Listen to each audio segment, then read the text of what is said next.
हमारे गांव में ये क्या क्या शुरू हो गया पता नहीं। इस बार 3 लोग मारे गए। सभी उस ताल की पेड़ के पास ही मर गए। ये सभी लोग गांव के प्रधान जीवन बाबू के आदमी है। अरे वो तो ठीक है, लेकिन ऐसी फुसफुसाहट भी सुनाई देते हैं कि उस ताल की पेड़ पर कोई भूत है। मैं भी सुना है। 2 दिन पहले मदन नदी से मछली पकड़कर रात में लौट रहा था, तभी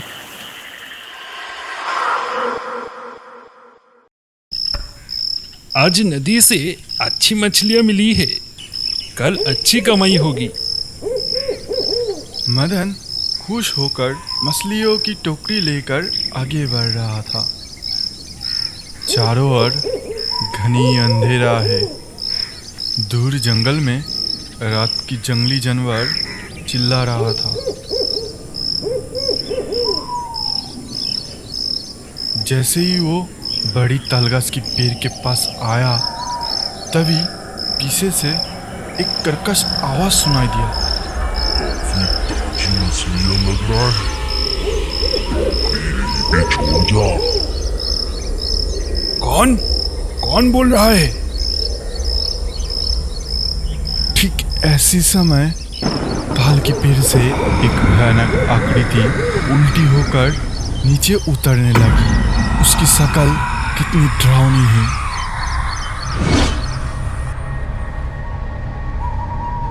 उसने अपनी लंबी हाथ बढ़ाकर और मदन की टाकरी से एक बड़ी मछली निकलकर चबा चबा कर खाने लगता है। यह दृश्य देखकर मदन की तो जान ही निकल गया। वो टकरी फेंक कर भूत भूत चिल्लाते हुए गांव की ओर भागा।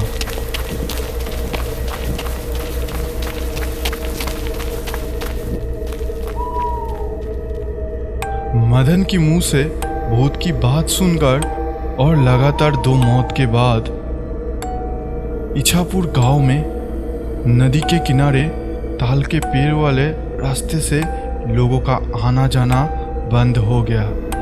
दिन में भी गांव के कुछ बहादुर लोग ही जाते हैं, लेकिन रात में कोई भी नहीं जाता। सभी 2 किलोमीटर घूम के जाते हैं।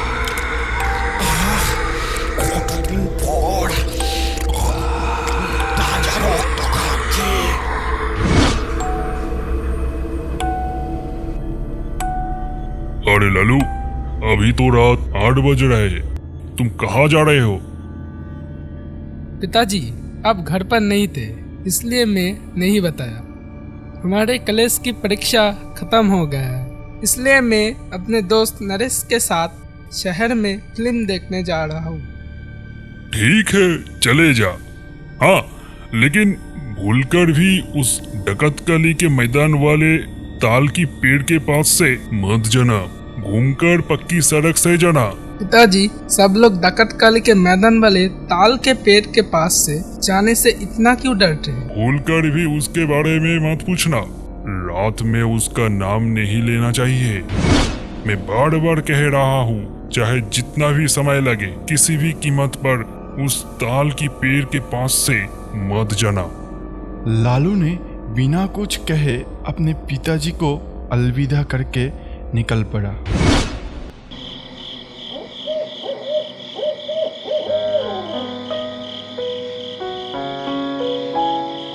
लालू घूमकर ही महनपुर पहुंचा।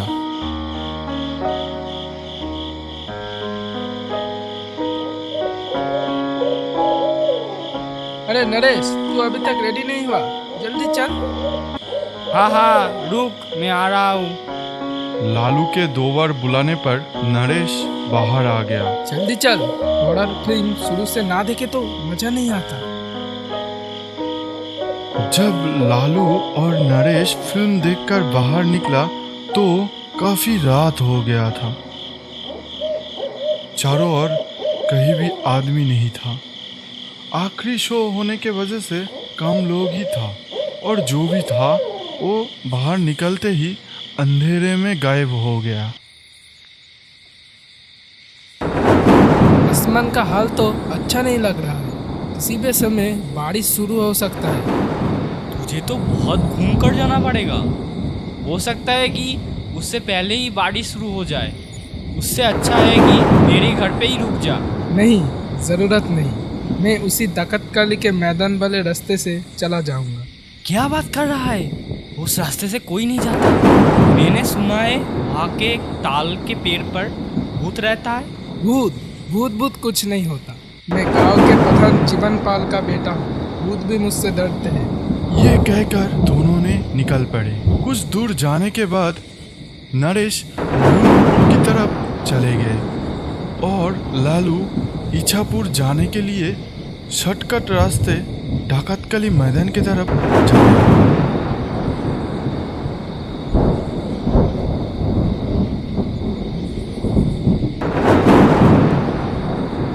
उसी समय हल्की हल्की बारिश शुरू हो गया। कुछ देर बाद जब लालू डाकतकली मैदान में पहुंचता है तो उसका शरीर कांप उठता है। चारों ओर घने काले अंधेरा था। आसमान में बादल भी छाए हुए थे। इसी वजह से और भी डरावने माहौल हो गया है। ठीक इसी समय बारिश शुरू होना था। मैं छाता भी साथ नहीं लाया। यहाँ रुकने की कोई जगह भी नहीं है। चलो उस बड़े ताल के पेड़ के नीचे बारिश रुकने तक रुक जाता हूँ। इससे कुछ तो बचत होगा। दूर नदी के पानी से भरे किनारे दिख रहा था। लालू ताल के पेड़ के नीचे खड़ा था। अचानक एक भयानक हंसी के आवाज से लालू की शरीर कांप उठता है।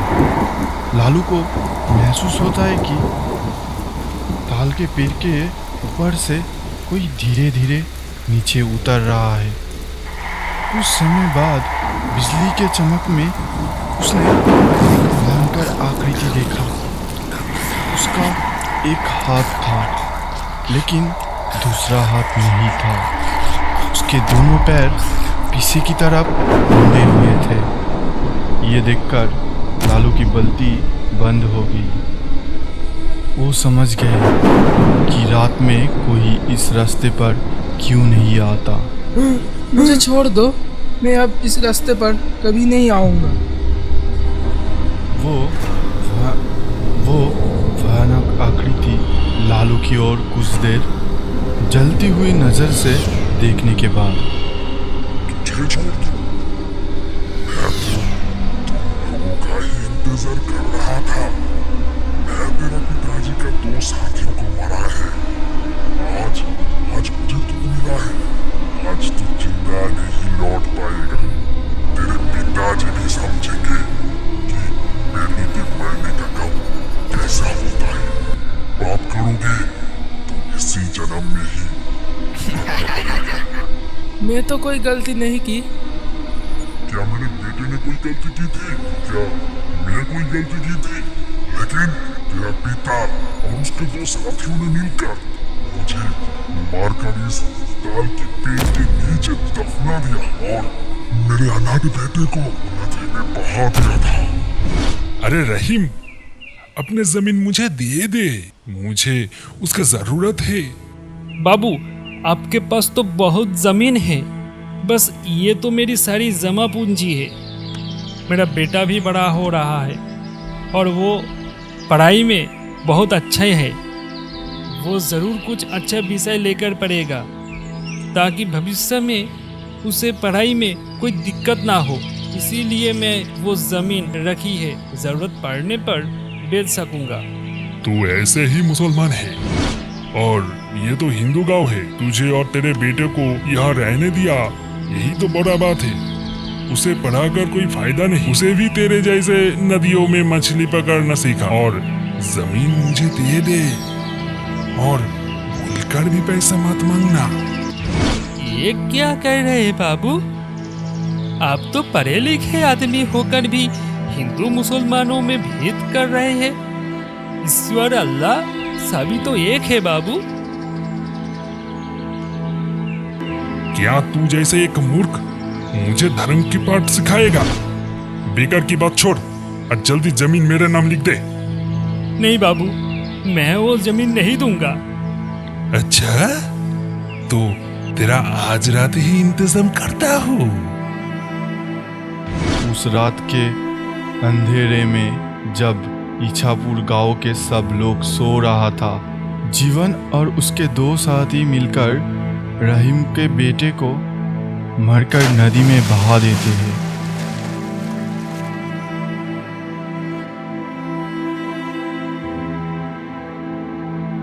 और रहीम को मारकर ढाकातकाली के मैदान के ताल की पेड़ के नीचे दफना देता है।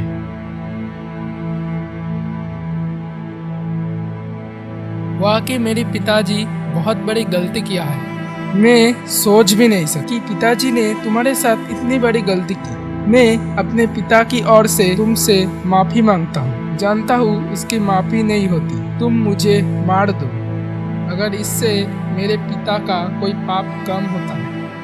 कहा हिंदू मुसलमान का भेद भूलकर हमें एक साथ रहना चाहिए। छी, सोचकर भी घृणा आता है।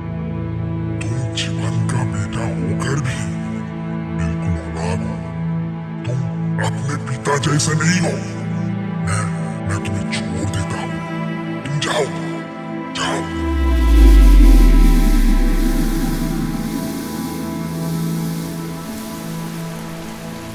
ये सुनकर लालू अपनी आंखों की आंसू रोक नहीं पाया। उसने आज जाना कि आमिर होने से भी इंसानियत नहीं होती। अपने पिता के कथन को सुनकर और दूसरी तरफ एक ऐसी व्यक्ति जिसने अपने बेटे को खोया है, मर के भी उसकी इंसानियत नहीं मरी। लालू डर के अपने घर जाता है। लालू, घर लौटने में इतना देर क्यों हो गया? भोला के बेटे को थोड़ी सी जमीन के लिए मार दिया पिताजी, तब उस जमीन का क्या होगा? क्या बोल रहे हो? हाँ, सही बोल रहा हूँ।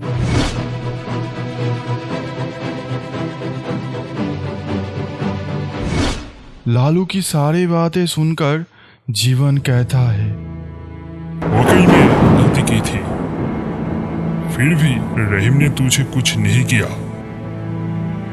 वो वाकई एक सच्चा इंसान है, सच्चा मुसलमान। एक हिंदू क्या, इंसान होने के लायक भी नहीं हूँ। जीवन अपनी गलती स्वीकार करता है और अगली सुबह पुलिस को सारी सच्चाई बता देता है। रहीम की जमीन पर गांव के लिए एक अस्पताल बनाया जाता है जिसका पूरा रकम जीवन उठाता है। एक मुसलमान की जमीन पर एक हिंदू का बनाया हुआ हॉस्पिटल जहां हिंदू मुस्लिम सभी मुफ्त में इलाज करवा सकते हैं। इसके बाद ताल की पेड़ के नीचे कहीं भूत दिखा नहीं गया।